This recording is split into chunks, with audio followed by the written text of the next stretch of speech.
Hay un punto en Mendoza donde dentro de unos años la barrera del tren va a estar baja casi la mitad de la hora pico. No es una exageración, es lo que pasa cuando haces la cuenta, porque el metro tranvía que conoces hoy se le vienen 4 servicios nuevos, y todos pasan por el mismo lugar, el centro, sobre la avenida Belgrano. Cuando sumas todas esas frecuencias, te queda un tren cada 3 minutos, cruzando la ciudad a nivel del suelo, 21 trenes por hora.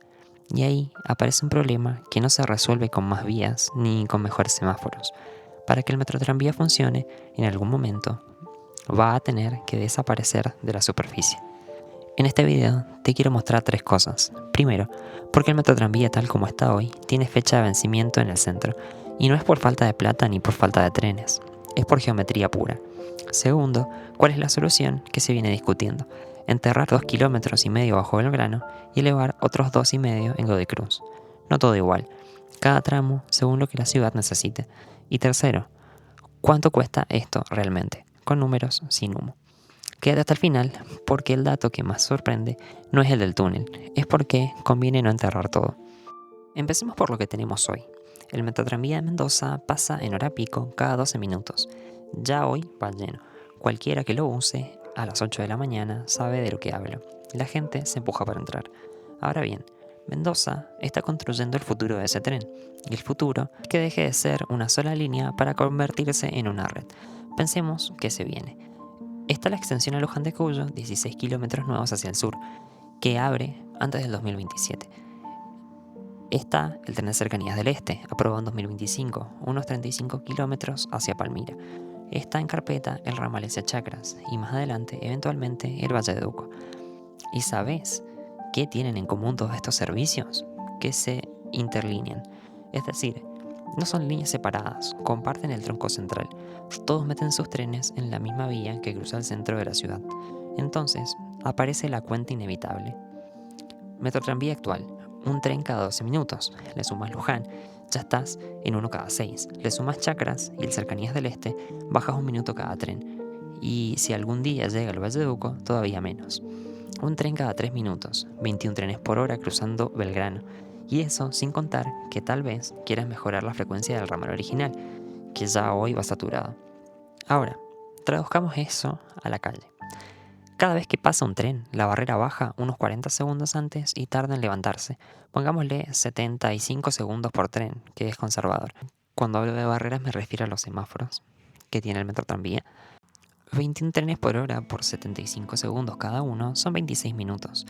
De cada hora pico, la barrera baja casi media hora, o el semáforo está en rojo casi media hora. Eso no es un tren que molesta un poco al tránsito. Eso es una pared móvil que parte Godoy Cruz y Capital por la mitad, media hora de cada hora. 11 pasos a nivel en el tramo central, 11 veces que la ciudad se corta, y cuando mejor funciona el tren, peor se pone el problema. Esa es la paradoja.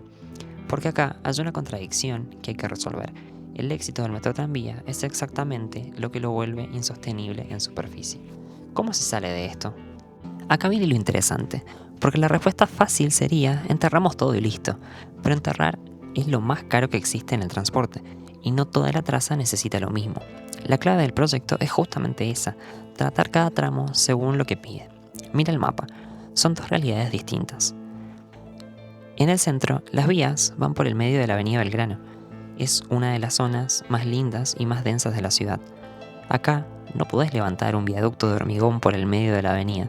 Arruinas el centro y partirías el bulevar para siempre. Entonces, acá se entierra. 2,5 kilómetros bajo tierra, con 3 estaciones subterráneas: Belgrano, Mendoza y Pedro Molina. ¿Y cómo se entierra sin mover la ciudad por 20 años? Con una técnica que se llama cut and cover, o cortar y cubrir. En lugar de una tuneladora gigante a 40 metros de profundidad, abrís una zanja desde la superficie, construís el túnel ahí dentro y volvés a tapar. Es más barato y más rápido que un túnel profundo. La avenida arriba se recupera. Ahora bajemos al sur, a Godoy Cruz. Acá la situación es exactamente la opuesta.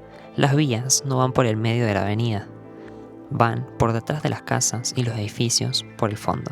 Y la densidad de alrededor es baja. ¿Qué significa eso? Que acá no hace falta gastar en un túnel. Acá conviene elevar. un viaducto que pasa por arriba, dejando la calle libre abajo, otros 2,5 kilómetros, con 3 estaciones elevadas, 25 de Mayo, Pellegrini y Chacabuco. Como las vías dan a la parte de atrás y la zona es de baja densidad, un viaducto ahí no rompe el paisaje urbano como lo haría en pleno centro, y de paso también eliminas los pasos a nivel en ese tramo. Sumando los dos tramos, eliminas 11 pasos a nivel enterrando y otros 11 elevando, 22 cruces conflictivos que dejan de existir, dos soluciones distintas para dos problemas distintos. Suena sensato, pero la pregunta que todo el mundo se hace es otra: ¿cuánto sale esto? Hablemos de plata, y acá quiero ser honesto, porque en infraestructura los números siempre terminan más altos de lo que se promete. Empecemos por lo más caro, el túnel. Una referencia útil son los sistemas tranviarios soterrados modernos de España, como Málaga. Ahí el kilómetro soterrado se mueve en un rango amplio según la dificultad del terreno. Como números de trabajo podemos tomar unos 70 millones de dólares / euros por kilómetro, sabiendo que puede ir desde 50 hasta 90 según el caso. 2,5 kilómetros enterrados, entonces ronda los 175 millones de dólares. A eso le sumas las 3 estaciones subterráneas, que son lo más caro de todo. Cada estación bajo tierra puede costar tanto como 1 kilómetro de túnel. Ahora, lo elevado. Acá está el dato que te prometí al principio. Elevar cuesta, según la experiencia internacional, entre 2,5 veces y 3 veces menos que enterrar. Lo dicen los estudios de costos de ferrocarril urbano de medio mundo: Japón, India, Estados Unidos, Europa. La proporción se repite. Es decir, si el kilómetro soterrado ronda los 70 millones, el elevado debería estar en el orden de los 25-30 millones por kilómetro. Los mismos 2,5 kilómetros elevados salen una fracción de lo que sale el túnel. Y acá se cierra el loop que abría al principio. ¿Por qué no enterrar todo? Sí quedaría más prolijo, porque enterrar en Godoy Cruz, donde no hace falta, sería tirar plata. El proyecto inteligente no es el que entierra todo, es el que entierra solo donde la ciudad lo exige, el centro, y eleva donde puede, el sur. Cada peso puesto donde rinde. Una aclaración honesta: estos números son de referencia. Toda la obra de este tipo en el mundo termina costando más de lo proyectado, en promedio un 40% más. Hay que decirlo, pero el orden de magnitud es ese, y la lógica de combinar las dos técnicas es lo que mantiene el proyecto en el rango de lo posible. Te doy mi lectura. Mendoza está haciendo algo que casi ninguna ciudad argentina hace: está construyendo una red de transporte de verdad, pensada a futuro, y no parchándola de siempre. Eso hay que reconocerlo. Pero hay una trampa en el medio.